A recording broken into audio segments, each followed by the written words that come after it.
Students, welcome to another Mr. Ness screencast. Today's aim is Andrew Jackson and Indian removal. And here are your objectives. Please pause this video, look the questions over, and get ready to copy some vocab and take some notes. Today, you will be learning about Andrew Jackson, the 7th President of the United States.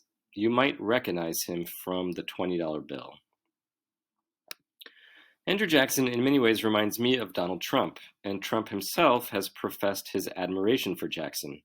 Trump even had Jackson's portrait hung in the Oval Office of the White House. Like Trump, Jackson was a controversial figure in his time.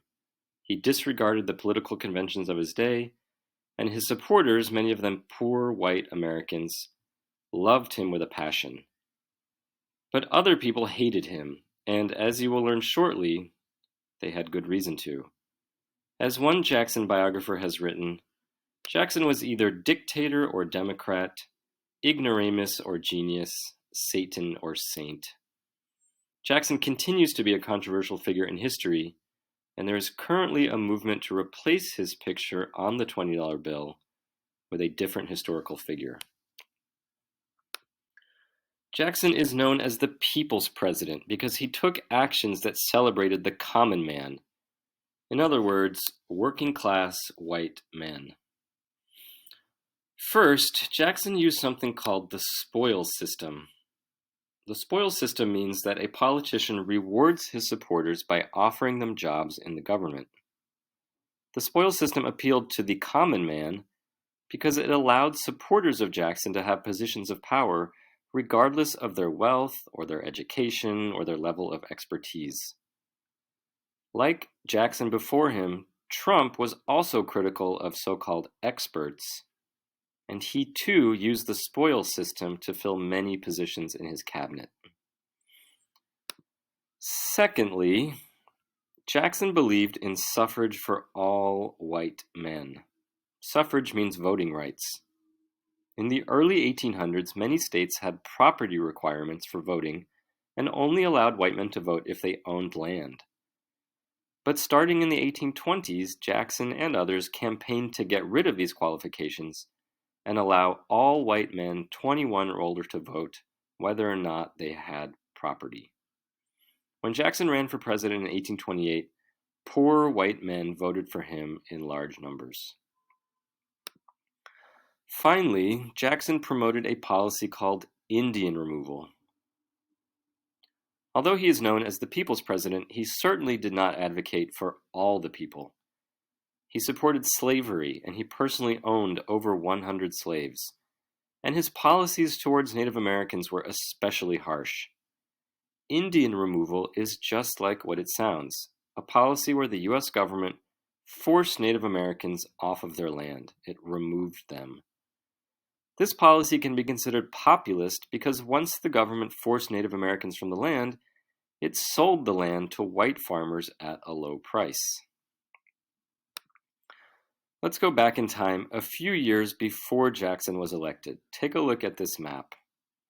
These areas in blue show places that, according to previous treaties, the U.S. government recognized to be Native American lands.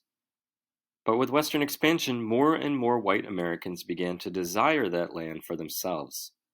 This land was excellent for growing cotton, and Americans saw it as a great way to make money. Then, in 1828, settlers discovered gold in this area of northern Georgia. Settlers flocked to the area, and pressure mounted on the government to tear up the old treaties and let white Americans take the land from Native Americans. When Jackson ran for president in 1828, his support for Indian removal gained him many followers.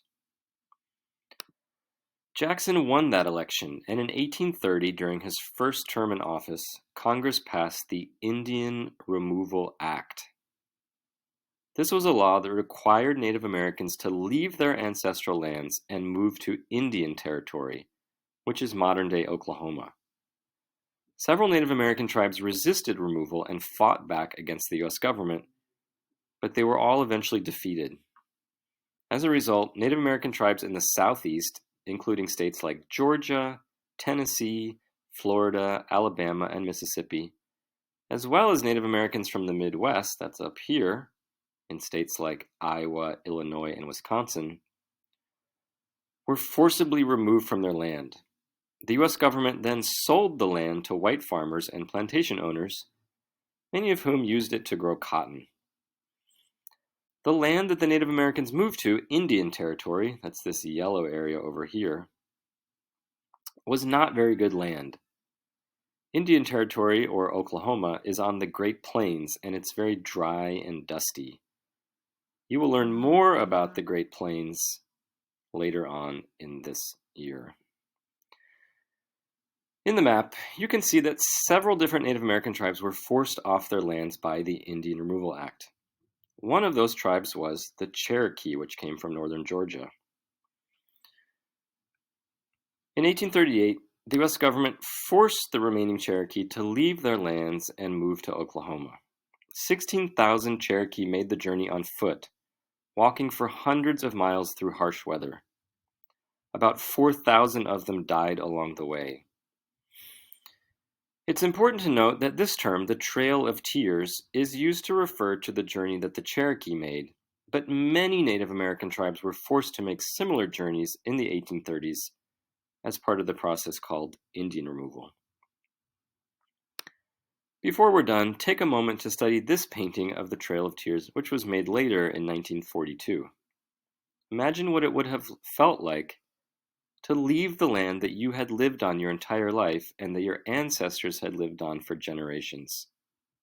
Now imagine having to walk hundreds of miles to a new home that you've never been to. I think this painting does a good job capturing what the Cherokee might have felt. Now it's time to review the objectives. If you don't know the answer to any of them, rewind the video and look again. I will see you in class. Bye, students.